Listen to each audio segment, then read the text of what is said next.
Meus irmãos, graça e paz da parte de Deus, nosso Pai, nosso Senhor Jesus Cristo, paz do Senhor a todos. Encontramos já na lição de número 7, né? Estamos bem adiantados já, onde tem como título A Obra do Filho.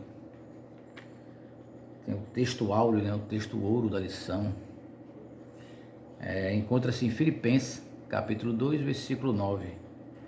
Pelo que também Deus o exaltou soberanamente, ele deu um nome que é sobre todo o nome, pelo que Jesus Cristo fez, a sua humilhação, né? Ele sendo um próprio Deus, né? Ele não teve por usurpação ser igual a Deus, mas ele esvaziou-se, ele aniquilou-se, né? Tomando forma de homem, sendo Deus, encarnando, deixando o seu estado de glória, né, de exaltação, para continuar aqui na terra um estado de humilhação, que foi o que nosso Senhor Jesus Cristo enfrentou aqui quando ele encarnou, quando esteve neste mundo. A verdade prática, a humilhação voluntária de Cristo, sua obra redentora e sua exaltação gloriosa revela que somente ele é digno de toda adoração e obediência. Ele foi, voluntariamente, ele quis fazer isso, estava no coração de Deus, coração do Filho. Ele sabia que ia passar por todos aquela situação que passou, né, a sua humilhação, aquele tipo de morte, a morte de cruz, que era uma morte mais cruel que tinha naquela época, na época de Cristo. Era realmente uma humilhação, né, estar ali pregado no madeiro. As pessoas eram consideradas como malditos, né? Por isso que a palavra diz, maldito todo aquele que é pendurado no madeiro, né?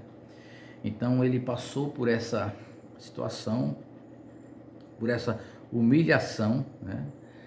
Só pela obra redentora, só por amor, porque só ele poderia fazer essa reconciliação. Tudo que foi feito na antiga aliança, no Antigo Testamento, apontando para Jesus como sacrifício de animal, tem um fim aqui em Jesus Cristo, porque ele foi o último sacrifício, o sacrifício cabal, definitivo. O objetivo da lição o primeiro ponto é explicar a humilhação voluntária de Cristo e sua obediência até a cruz. Segundo ponto, mostrar que a obra redentora do Filho é única, suficiente e vicária. E terceiro, ressaltar a exaltação gloriosa de Cristo e a sua soberania universal. Nós temos uma introdução, é bom que todos leiam também. Jesus Cristo é o Filho eterno de Deus, que assumiu a forma humana, viveu uma vida sem pecado, morreu em nosso lugar, ressuscitou vitoriosamente.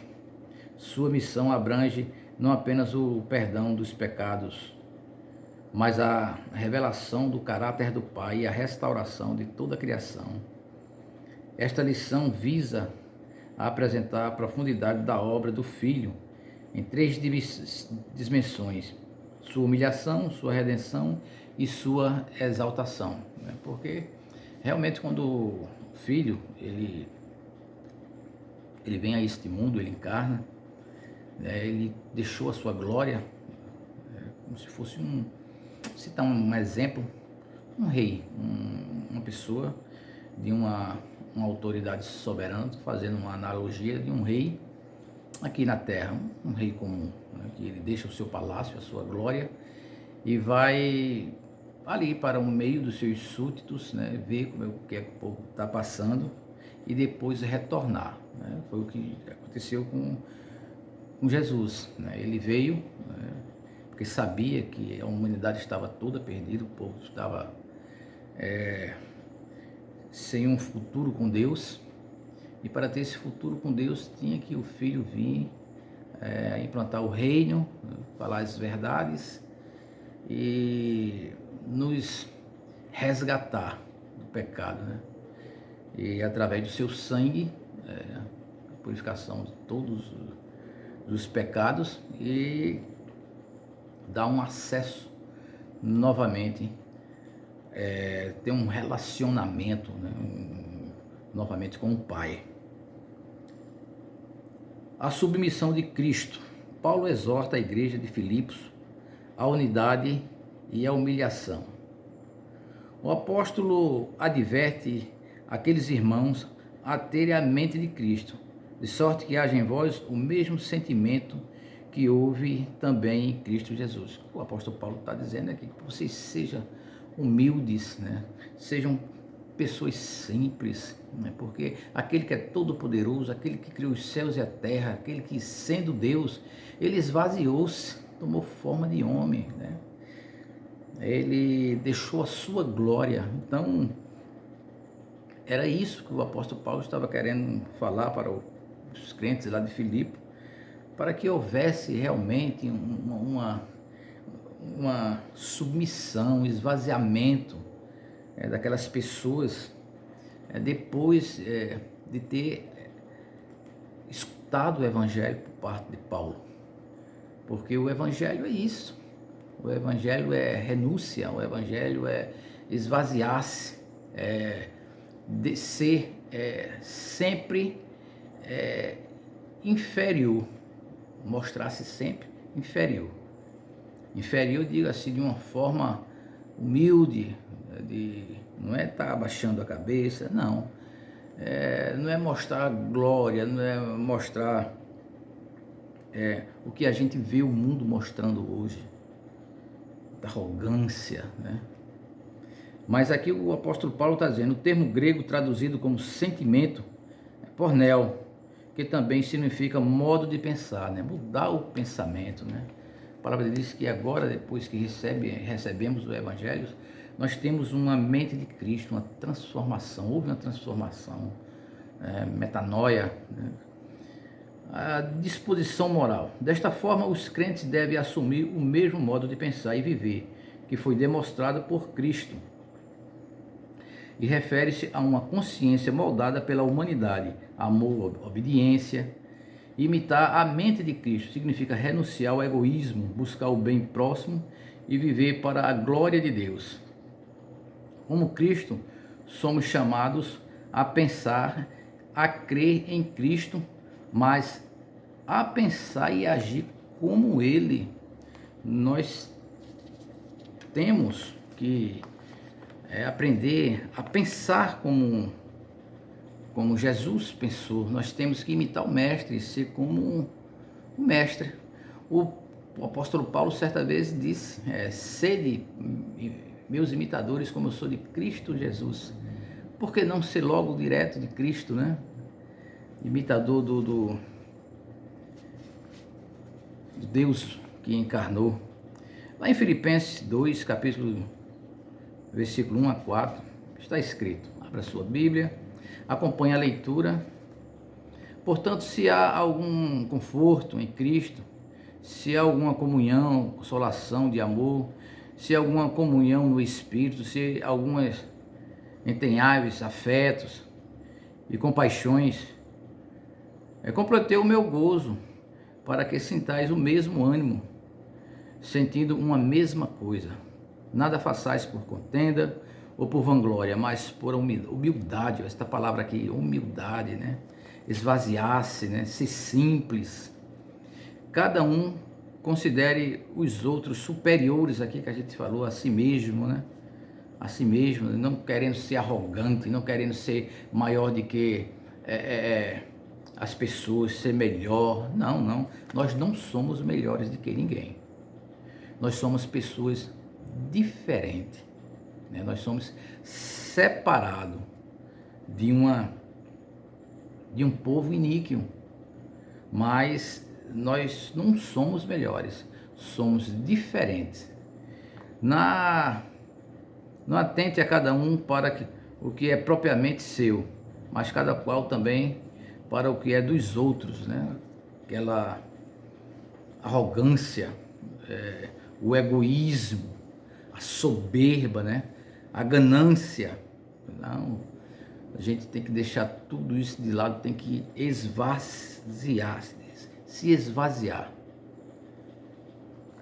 E lá em 1 João, capítulo 1, no versículo 2, versículo 6, no capítulo 2, versículo 6, está escrito: aquele que diz que está nele, também deve andar como ele andou, né? Se você diz que está em Cristo, então você tem que andar como ele andou. O que foi que Jesus Cristo fez? Jesus Cristo só fez o bem, só pregou a verdade, só fez o bem.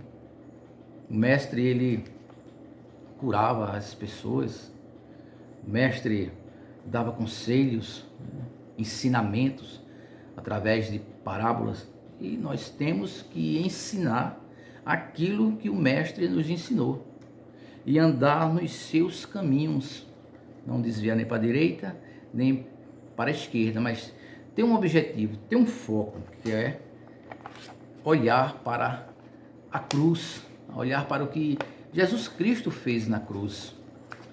Nós temos que sempre estar de olho no Calvário. O nosso foco é o Calvário. Aquele sangue que foi derramado ali no Calvário não foi um sangue comum, não foi um sangue de bodes, nem de ovelhas. Não, ali foi o sangue do Filho de Deus, Cordeiro Imaculado de Deus, que tira o pecado do mundo. Aquele ato de amor lá no Calvário para perdoar os nossos pecados. Porque ele nos deu exemplo para que, como eu vos fiz, façais também. Está lá em João, né? Capítulo 13, versículo 15, foi o que o mestre falou. Meus amados e queridos irmãos, nós estamos já no ponto 2, do primeiro ponto. O esvaziamento de sua glória. O apóstolo recorda que Jesus, sendo em forma de Deus, não teve por usurpação ser igual a Deus, sendo ele igualmente Deus, compartilhando da mesma natureza do Pai. Lá no Evangelho de João, capítulo 1, versículo 1. No princípio era o Verbo, e o Verbo estava com Deus, e o Verbo era Deus, o próprio Deus, encarnando, né? Tomou forma de homem, semelhança a homem, e humilhou-se, aquilo foi uma humilhação, até a morte, né? E uma morte de cruz, mas ele foi obediente, porque aquela humilhação, aquele esvaziamento, aquilo que ele veio fazer, a redenção, era o foco, o objetivo do Deus Filho, era um canal novamente aberto, o véu que estava lá fechado se abrisse e através dele o acesso ao Pai iria ser garantido novamente. Preferiu privar-se de seus direitos, não da sua divindade. Trata-se de um contraste com o primeiro Adão, que almejou ser como Deus, né? Que Gênesis 3,15. Adão, né, ele queria ter o conhecimento, ser como Deus, né? Aí caiu em perdição. Então, quando ele nos diz aqui, enquanto Cristo, o segundo Adão, né, sendo Deus, preocupou-se com o bem-estar. O primeiro Adão, lá do Éden, Adão e Eva, eles trouxeram o quê? O pecado ao mundo, com o pecado à morte. Assim, todos morreram, todos pecaram. Então, não tinha mais como estar próximo do Pai. O Pai se afastou porque o pecado tem que ter punição. Para Deus, o pecado tem que ter punição.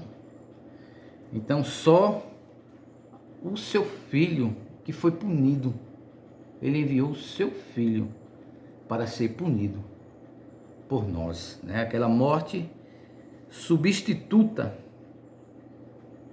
Lá em Filipenses, em Gênesis 3:5, acompanha a leitura. Porque Deus sabe que no dia em que dele comerdes, se abrirão os vossos olhos e sereis como Deus.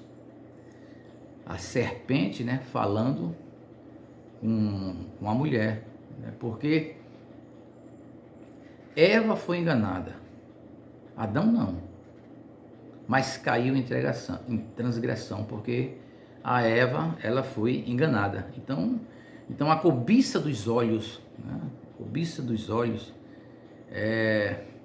querer ser igual a Deus, né, um anjo de luz, causou muito estrago na humanidade, continua causando, né, aqueles anjos caídos, aquela terça parte que foi precipitada do céu. O Lúcifer, né, ele queria estar acima de Deus, né, ele queria ser igual a Deus, né, ele não se contentava naquela posição, que é uma posição de grande destaque entre os demais anjos, mas ele queria subir, queria ser maior que Deus, né? E Deus afasta, né? Então, mas a Bíblia diz aqui em Filipenses 2,7, mas aniquilou-se a si mesmo, tomando a forma de servo, fazendo semelhança a homem, ou seja, o próprio Deus, né? Ele aniquila-se, ele humilha-se, ele tomou forma de servo. Para quê? Para desmontar, né? Para desbaratinar tudo aquilo que foi causado lá no Éden. Agora esse novo Adão, né, o segundo Adão, como Jesus Cristo é chamado, não trouxe morte, né? Trouxe vida, trouxe salvação, trouxe remissão, trouxe redenção. Então, em 1 Coríntios, em Hebreus, abra sua Bíblia, capítulo 4, versículo 5. Porque não temos um sumo sacerdote que não se compadeça de nossas fraquezas. Um que, como nós, tudo foi tentado, mas sem pecado. O nosso sumo, supremo, divino sacerdote. Ele foi 100% homem, 100% Deus. Ele passou pelas mesmas coisas, né, tentações que todo ser humano passa, mas ele não caiu em nenhuma delas, né, sem pecado. A Bíblia diz que, lá no livro de Hebreus também, porque nos convinha tal sumo sacerdote, santo, inocente, imaculado, separado dos pecadores e feito mais sublimes do que os céus. Então, o nosso Jesus, sem pecado, ele foi obediente até a morte, e morte de cruz. Lá em 2 Coríntios, capítulo 8, versículo 9, está escrito: porque já sabeis a graça de nosso Senhor Jesus Cristo, que sendo rico, se fez pobres, para que pela sua pobreza enriquecesses. Ele sendo rico, com toda a sua glória, com toda a sua majestade, humilhou-se, né? Se fez pobre, não é uma pessoa comum, mas ele não deixou de ser Deus. Ele abdicou um pouco, mas ele não deixou de ser Deus. 100% Deus, 100% homem. Quando Jesus estava lá no barco, dormindo, e veio aquela grande tempestade lá em Marcos, né, capítulo 4, 35 diante, ele, quando levanta, repreende o vento, repreende o mar. Só Deus pode fazer tal coisa. Ressuscitou a Lázaro, só Deus pode ressuscitar. Só Deus tem um poder de dar a sua vida e depois tomá-la. Porque nós vimos também no Novo Testamento que teve homens comuns que, através, né, do sangue, né, da palavra de Jesus Cristo, conseguiram ressuscitar pessoas. Então, em Hebreus capítulo 9, versículo 5, já no ponto, né, 2.2, do subponto 1, está escrito. Vamos ver, abra sua Bíblia. Vamos ler primeiro uma introduçãozinha do início, né, a ineficácia do sacerdócio levítico. O sumo sacerdote entrava no Santo dos Santos uma vez por ano, no dia da expiação, Yom Kippur, levando sangue alheio, o sangue de animais, para fazer a propiciação por seus pecados e pelo pecado do povo. Está lá em Levítico capítulo 16, versículo 11 ao 15. Esse sacrifício era repetido anualmente porque não era suficiente para remover o pecado. O sumo sacerdote terreno era uma figura típica de Cristo, que é o real, eterno sumo sacerdote. O santuário terreno era uma sombra, mas Cristo entrou no céu, mesmo para interceder por nós diante do Pai. A entrada única de Cristo no santuário, com seu próprio sangue, assegura uma eterna redenção. Por ser imperfeito, o sacerdócio levítico foi substituído por um superior sacerdócio de Cristo. Então, na antiga aliança, o sacerdote ele entrava uma vez no ano no lugar santo, no tabernáculo, na tenda, né? Tinha um pátio, tinha um lugar santo e tinha um lugar santíssimo. Quando ele entra ali no tabernáculo, ele vai encontrar um altar, que é chamado altar do holocausto. Isso, o sacerdote andando, o sacerdote humano, terreno. Ele subia naquele altar, oferecia um animal ali imaculado para queimar, né? Aspergia sangue nas pontas que havia de chifre em cima ali do altar do holocausto. Depois ele descia do altar do holocausto, o altar. Por que altar? Porque tinha uma rampa, tinha que subir.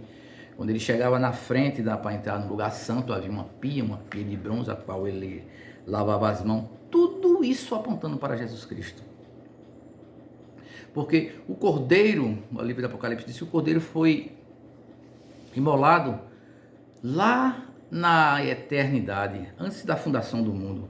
Então, tudo aquilo apontava para Jesus Cristo. A pia de bronze e a água. Jesus disse, eu sou aquele que beber da água, da água que eu tiver, rios, né, de águas correrão sobre o seu ventre. Ele é a água da vida, né? Então, quando ele vai entrando ali no lugar santo, há cortinas de cores, carmesim, vermelho casandezinho, rubro, né? O branco, o azul, tudo apontando para Jesus, porque é do céu. O carmesim, porque falava do sangue de Jesus Cristo. Quando ele entra no lugar santo, né?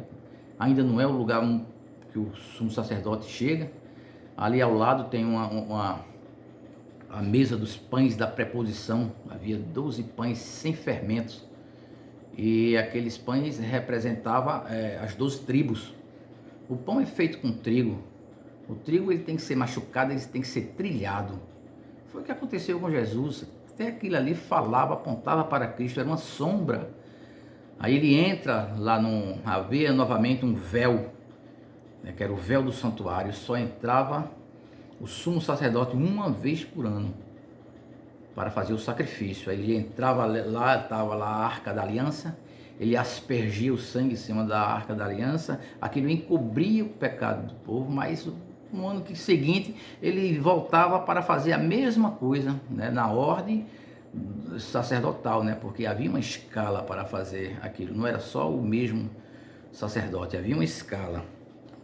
Então o sistema levítico foi sombra, né, apontava para Jesus. Então Jesus ele foi o sacrifício cabal, o supremo sumo sacerdote, e ele ainda está como um sacerdote à destra de Deus, intercedendo por nós. Hebreus 9, versículo 25. Nem também para si mesmo se oferecer muitas vezes como sumo sacerdote, cada ano entra no santuário com sangue alheio. Quando fala do sangue alheio, é o sangue de um animal, né? Para sem derramamento de sangue não há o pecado não era encoberto, né? Em Hebreus capítulo 7, versículo 23 a 24, vai explicar melhor isso. Pelo que convinha que em tudo fosse semelhantes aos irmãos, para ser misericordioso e fiel sumo sacerdote. E na verdade, aqueles que foram feitos sacerdotes em grande número, porque pela morte foram impedidos de permanecer. Então aqueles sacerdotes que faziam aqueles sacrifícios anuais no lugar Santíssimo, ele ia morrer. Deixou de ser sacerdote. Já o Filho de Deus, Jesus Cristo, não. Ele é eterno. Ele é o supremo divino, sumo sacerdote e eterno. Ele está à destra de Deus, intercedendo por nós. Mas este, porque permanece eterno, eternamente, tem um sumo sacerdócio perpétuo. Aleluia. Glória a Deus. Ele vai interceder por mim, por você, por toda a sua vida, por toda a minha vida. Ele está lá intercedendo por nós. A palavra de Deus diz lá em 1 Timóteo 2,5, porque há um só Deus e um só mediador entre Deus e os homens, Jesus Cristo, homem na forma de homem. É diferente de Paulo, diferente do Pai, mesma essência também, né? Mesma substância, mas ele é Deus Filho. O Espírito Santo é o Espírito Santo. Jesus é Deus Filho. É um mistério tremendo isso aí. Em Hebreus capítulo 9, versículo 28, assim também Cristo, oferecendo-se uma vez para tirar os pecados de muitos, aparecerá segunda vez sem pecado aos que espera para a sua salvação. Aleluia. É a grande esperança de todos nós, né? É a vinda do nosso Senhor Jesus Cristo com grande poder e muita glória. Dia do arrebatamento, né? Vai ser um dia glorioso, vai ser um dia muito alegre para os crentes, mas triste para os ímpios, para aqueles que não aceitaram a Jesus, para aqueles que não creram que Deus enviou o seu Filho, que seu Filho era Jesus, para aqueles que não se importaram pelaquilo que Jesus fez na cruz, para aqueles que não olharam, viraram o rosto, não deram atenção para o Calvário. 19:30, João 19:30. E quando Jesus tomou o vinagre, disse: está consumado, e inclinou a cabeça e entregou o seu espírito, tetelestai. Tudo que ele vinha fazer, ali estava consumado. A sua humilhação acabou ali, né? O seu estado de humilhação acabou ali. Agora ele vai ser sepultado e ao terceiro dia ele ressuscita, ele um corpo glorioso, né? Toda a sua glória. No 2:3, obediência sacrificial até a cruz. Sacrificial até a cruz, a obediência, né? Na forma de homem, né? Que a gente já leu, né? Não teve por usurpação ser igual a Deus, né? Isso aqui já é ainda no primeiro ponto, né? O terceiro ponto tem as mesmas. Então, o terceiro subponto do segundo ponto, a substituição vicária. O que é isso, substituição vicária? A expressão vicária vem do latim vicarius, que significa lugar do outro. A substituição vicária é inesperável da justiça divina. Lá em Romanos 3:20, abra sua Bíblia e vamos ler este texto. Para a demonstração da sua justiça neste tempo presente, para que ele seja justo e justificador daquele que tem fé em Jesus Cristo. Então, essa foi a substituição vicária, morte, né? Substituta, né? Que é a substituição vicária, do latim vicarius, né? Que era para a humanidade, né? Está condenada à morte, né? Está condenada ao lago de fogo, todos sem exceção. Mas ele veio, né? E nos substituiu. Aquela cédula, né, que nas ordenanças de Deus era contra nós, foi cravada lá na cruz do Calvário, né? Tetelestai, está consumado, a obra foi cumprida. Glória a Deus, louvado seja o nome do nosso Senhor Jesus Cristo. Então, meus amados e queridos irmãos, vamos agora para o ponto 3, né? Último ponto da lição. Ponto 3. Recebido à destra do Pai, após sua humilhação voluntária, olha, foi da vontade do Pai e da vontade do Filho, aquela humilhação. Não foi da vontade do homem, foi da vontade dele de ir para o Calvário. Ele quis padecer para que, com a sua morte, todos nós, a palavra diz que ele, sendo rico, né, se fez pobre para que nós enriquecêssemos, né? Aquela morte substituta, foi a solução para todo o pecado, todas as coisas ruins que estava sobre a criação. Então, abra sua Bíblia, vamos ler Apocalipse 19:16. Na veste, na sua coxa, tem escrito: Rei dos reis, Senhor dos senhores. Glória a Deus, Senhor dos senhores. Agora foi uma visão de Cristo exaltado que o apóstolo João teve, né? Privilégio. Andou com o mestre, né? Debruçou a cabeça no seio do mestre, o discípulo amado, né? E agora ele está vendo ele exaltado. A exaltação de Cristo está ligada à sua obediência perfeita.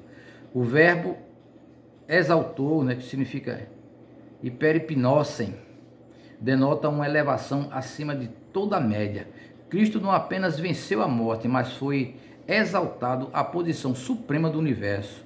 Ocupou o lugar de honra à destra do Pai, símbolo da autoridade gloriosa e soberania absoluta. Glória a Deus. Então foi o que aconteceu. Foi a recompensa. Está assim como a gente vai sentar assim um dia ao lado, né? Assim como eu venci também e estou sentado à direita do Pai. Ele falou certa vez. Abra sua Bíblia em Efésios capítulo 1, versículo 21. Acima de todo principado, poder e potestade, domínio, todo nome que se nomeia, não só deste século, mas também do vindouro. Então, o nome de Jesus Cristo tem poder lá no céu, entre os anjos, aqui na terra, entre os homens, no inferno. Tem poder o nome do nosso Senhor Jesus Cristo. Denota uma elevação nesta palavra epinose, né? Acima de toda média. Cristo não apenas venceu a morte, mas foi exaltado, em posição suprema do universo, ocupou lugar de destaque. Estar sentado ali expressa, a destra do Pai, né? Estar sentado ali expressa reconhecimento divino da obra completa do Filho, né? A obra não foi parcial, foi completa.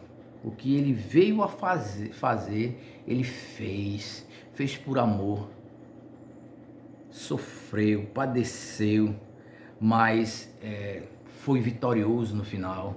Ele sendo vitorioso, todos nós também vencemos, porque nós somos mais que vencedores, não em nós mesmos, mas em Cristo Jesus.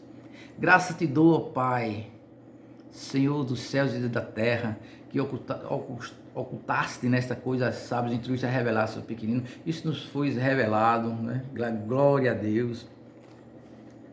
Certa vez na oração sacerdotal, né, ele fala da sua glória, né? Ergue os seus olhos para o céu e diz: Pai, é chegada a hora, glorifica o teu Filho, para que também o teu Filho glorifique a ti, assim como me deste poder sobre toda a carne, para que lhe dê vida eterna. E a vida eterna é esta: creio em ti como o único Deus verdadeiro e a Jesus Cristo a quem enviaste. Pai, eu glorifiquei-te na terra, confirmando a obra que tu me deste a fazer. Foi do Pai, né?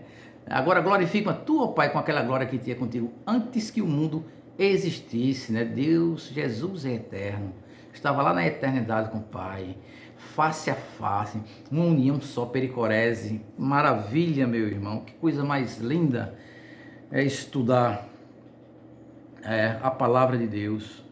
O nome acima de todo nome, o nome que é sobre todo nome. Na Bíblia o nome carrega o sentido de caráter, autoridade, né? Dessa forma, dizer que Cristo recebeu o nome sobre excelente. A Escritura afirma que nenhuma autoridade, seja visível ou invisível, se compare ao seu poder e posição. Então, o nome poderoso do nosso Senhor Jesus Cristo, a sua posição exaltada ao lado do Pai. Glória a Deus. O subponto 3, soberania universal e retorno triunfal. As escrituras revelam que todas as criaturas se curvarão diante do nome de Jesus. Essa verdade aponta para a plena soberania de Cristo. A confissão universal de que Jesus Cristo é o Senhor e se dará de duas maneiras voluntárias. Por aqueles que creem e servem a Jesus como seu Salvador, né? Você crê que Deus enviou seu Filho, que ressuscitou ele dos mortos, né? Serás salvos, porque você está crendo no plano divino, redentor de Deus. Louvado seja o nome do nosso Senhor Jesus Cristo. Lá em Atos dos Apóstolos, capítulo 2, versículo 36, está escrito: saiba, pois, com certeza, toda a casa de Israel, que a esse Jesus, a quem vos crucificaste, Deus o fez Senhor e Cristo. Aleluia. Deus o fez Senhor e Cristo, aqueles a quem Israel crucificou. Isso foi o discurso, né, de Pedro, discurso poderoso, né? Quem era Pedro, né? Aquele pescador rude, depois da sua genuína conversão, né? Depois do derramamento do Espírito Santo, lá em Pentecostes, o homem levanta-se com poder tremendo e dá uma pregação tão cristocêntrica, né? Aí ele fala aqui, que coisa mais linda, veja, que Deus o fez Senhor e Cristo, Senhor dos senhores, Rei dos reis. Aleluia. Vamos ver a sinopse do terceiro ponto. A exaltação gloriosa de Cristo manifesta a sua soberania universal e assegura o triunfo final da igreja. Conclusão: a obra do Filho é completa, suficiente e gloriosa. Da humilhação à exaltação, ele se humilhou para nos salvar, oferecendo-se em sacrifício vicário, substituto, né? Para nos redimir. Foi exaltado para governar eternamente. Como igreja, somos chamados a viver em comunhão com essa verdade, aguardando o retorno do nosso Senhor e Salvador.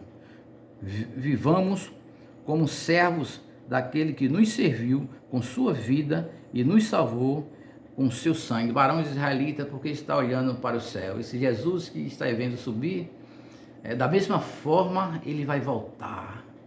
Essa é a nossa esperança. Ele vai voltar. E isto está bem próximo. Brevemente Jesus bradará desde os céus, com grande poder e glória. Aí vai ser uma alegria tremenda para todos aqueles que estão nele, que andaram aqui na terra, que andam aqui na terra, segundo o propósito dele, segundo a mensagem que ele nos deixou, os ensinamentos que ele nos deixou. Deus nos abençoe. Lição maravilhosa. E fique com Deus, que o Senhor nos abençoe, nos dê um rico privilégio de estarmos juntos também na próxima aula, a lição número 8, né? O título é o Deus Espírito Santo, né? O Deus Espírito Santo. O Espírito Santo de Deus é Deus. É uma só essência, um Deus em três pessoas distintas, divinas, agora coeterna, coigual, mesma substância. É o modo triuno de Deus existir. Três em um. Não são três deuses, olha o mistério. Olha o mistério, é três em um. É um só Deus.